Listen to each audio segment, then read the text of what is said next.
Paris is known as the City of Light. Millions of people come here every year to see the Eiffel Tower, the cafes, the museums, the old streets, and the beautiful buildings. They look up at the monuments, they take photos on the bridges. They walk through the city without thinking about what is under their feet. But beneath Paris, there is another city, a darker one. A silent maze of tunnels, chambers, abandoned quarries, flooded passages, locked gates, and walls made from human bones. And this underground world was not built as a tourist attraction. It was created because Paris had a problem so disturbing that the city decided to move the dead underground. Today, only a small part of this hidden world is open to visitors, but the real underground Paris is much bigger. And once you understand why it exists, the City of Light starts to look very different. Because Paris is not just a city above ground. Paris has a shadow city beneath it. When most people imagine Paris, they imagine beauty. The Eiffel Tower glowing at night, the Seine River, old cafes, stone buildings, art museums, fashion, romance. Paris has spent centuries building this image, a city of culture, a city of elegance, a city of light. But every old city has layers. The streets you walk on are not the beginning of the story. They are only the latest layer. Before the wide boulevards, there were medieval streets. Before the modern buildings, there were older buildings. Before the museums and cafes, there were markets, churches, cemeteries, quarries, tunnels, and forgotten spaces. And in Paris, some of those forgotten spaces are still there. Not above you, below you. Under the sidewalks, under the streets, under ordinary buildings, under the city everyone photographs. There is another Paris most tourists never see, and it is not bright, it is dark, narrow, cold, and silent. Long before the catacombs became famous, the underground of Paris had a different purpose. It was not a place for bones, it was a place for stone. For centuries, people dug beneath the city and around it to extract limestone. That stone helped build Paris. Churches, walls, houses, monuments. Entire parts of the city above ground were made from stone taken from below ground. In a strange way, Paris was built by hollowing itself out. The beautiful city above was connected to the empty spaces below. But there was a problem. The more people dug, the more fragile the ground became. Under certain neighborhoods, the earth was no longer solid. There were tunnels, quarry chambers, voids, weak spaces holding up the streets above. And for a city growing larger and heavier, that was dangerous. Because if the underground collapsed, the city above could collapse with it. Imagine walking through a normal Paris street. Shops on both sides, people passing by, carriages, buildings, houses, noise. And then, without warning, the ground gives way. That was one of the fears Paris had to face. The beautiful city above had a hidden weakness below. But the underground was only one part of the problem. There was another problem. The dead. For centuries, Paris buried people inside the city. churchyards and cemeteries were not far away from daily life. They were part of the city itself. And as Paris grew, those burial places became more and more crowded.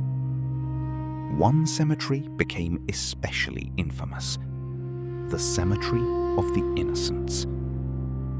For hundreds of years, it received bodies from the city: the poor, the sick, victims of disease, people from hospitals, people with no other place to go. Over time, the cemetery became completely overcrowded. The ground was packed with generations of human remains. The dead were not peacefully hidden away. They were pressing against the living city. The smell became unbearable. The air around some burial grounds was feared. Nearby residents complained. And eventually, the problem became impossible to ignore. Paris had built a beautiful city for the living, but right inside it, the dead were overflowing. The city had to choose: either leave the problem where it was, or move it somewhere else. The solution was disturbing, but practical. If Paris had empty tunnels under the city, and if Paris had overcrowded cemeteries above the city, then the answer was obvious: move the dead underground. In the late 18th century, the city began transferring human remains from old cemeteries into former quarry tunnels. This did not happen in one dramatic moment. It happened over time. At night, bones were removed from cemeteries, loaded into carts, covered, moved through the city, and taken down into the underground quarries. Imagine that scene. Paris at night, the streets quieter than usual, a cart moving through the darkness. Inside it, the remains of people who had once lived, worked, loved, suffered, and died in the city. They were being taken away from the crowded cemeteries above and placed into the silent tunnels below. The underground quarries became an ossuary, a place for bones. Not for one person, not for one family, but for millions. And slowly, beneath the streets of Paris, a new city began to form. Not a city of the living, a city of the dead. Today, visitors can enter a small official part of the Paris Catacombs. But even that small part feels like entering another world. You go down, step by step, away from the noise of the city, away from traffic, away from sunlight, away from the Paris everyone knows. The air changes, the temperature drops, the sounds of the street disappear. And then you enter the tunnels. At first, it may not look like a place of bones. It looks like an underground passage. Stone walls, low ceilings, dim light, long corridors. But the deeper you go, the more the mood changes. You are no longer just walking under Paris. You are walking into a memory of what the city tried to hide. And then you reach the famous warning: stop. This is the Empire of Death. After that point, the walls begin to change. The stone disappears behind bones, skulls, femurs, rows and rows of human remains, arranged carefully, almost artistically. And that may be the most unsettling part. The catacombs are not just chaotic piles of bones. They are organized. The dead were turned into architecture. When people first see photos of the Paris Catacombs, they often think the tunnels are completely filled with skeletons. But the truth is more complicated. Many of the bones were arranged into walls along the walking route, skulls placed in patterns, long bones stacked carefully, dark gaps behind them. What visitors see is often the outer layer. Behind those arranged walls, there are more remains. The design makes the catacombs feel like a strange underground monument. Not just storage, not just a burial place. A place where death was organized, displayed, and transformed into something symbolic. And that raises a strange question. Why arrange bones like this? Why not simply place them underground and seal the tunnels? Because the catacombs became more than a practical solution. They became a message, a reminder. No matter how beautiful the city above becomes, no matter how powerful, fashionable, romantic, or rich it appears, every city is built on time. And time ends the same way for everyone. The catacombs turned that truth into walls. But the official catacombs are only a small part of what exists beneath Paris. Beyond the tourist route, there are abandoned quarry tunnels, locked passages, flooded areas, sealed entrances, and places most people will never see. Some parts are dangerous, some are illegal to enter, and some are known only to urban explorers. These explorers are sometimes called cataphiles. They do not enter through the normal tourist entrance. They search for forgotten access points, hidden openings, and old passages buried under the modern city. To them, underground Paris is not just a museum. It is a maze. A world with its own paths, rooms, names, drawings, legends, and dangers. Some tunnels are narrow enough to crawl through. Some are filled with water. Some chambers are covered in graffiti. Some feel like secret rooms under the city. But underground, one mistake can become serious very quickly.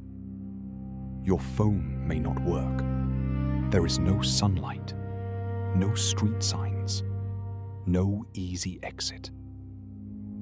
Above you, Paris continues like nothing is wrong. People drink coffee. Tourists take photos. Cars move through the streets. The strangest thing about the catacombs is not only that they exist, it is that they change the way you see Paris. A normal street is not just a street. It may be above an old quarry. A beautiful building is not just a building. It may be standing above empty chambers. A city square is not just a public space. It may be connected to layers of history no one can see. That is what makes old cities so fascinating. They do not erase the past completely. They bury it. Sometimes literally. Above ground, Paris is one of the most beautiful cities in the world. Below ground, it holds one of the most unsettling underground spaces on Earth. Above ground, there is light. Below ground, darkness. Above ground, people search for romance. Below ground, the city remembers death. And the truth is, Paris did not create the catacombs because it wanted to be mysterious. It created them because it had a crisis. too many bodies, too little space, unstable ground, overcrowded cemeteries. The catacombs are not fantasy. They are not just a spooky legend. They are a real solution to real problems. And that is what makes them so disturbing. You do not need to invent monsters under Paris. The truth is already strange enough. There really are tunnels under the city. There really are old quarries. There really are human bones arranged in underground galleries. And there really is a second, darker Paris under the one everyone knows. So the next time you see Paris, do not only look at the lights, look at the ground. Because under the streets, under the cafes, under the monuments, there is another world. A world made from old quarries. A world created by overcrowded cemeteries. A world filled with tunnels, bones, locked doors, and silence. Paris is called the City of Light, but beneath it lies a city of darkness. And maybe that is why Paris is so unforgettable. Because its beauty is not the whole story. Under the city everyone loves, there is a city everyone fears. If you want more stories about hidden places, underground worlds, and the darker side of history, subscribe. Because the world we think we know is full of places built to hide their secrets in plain sight.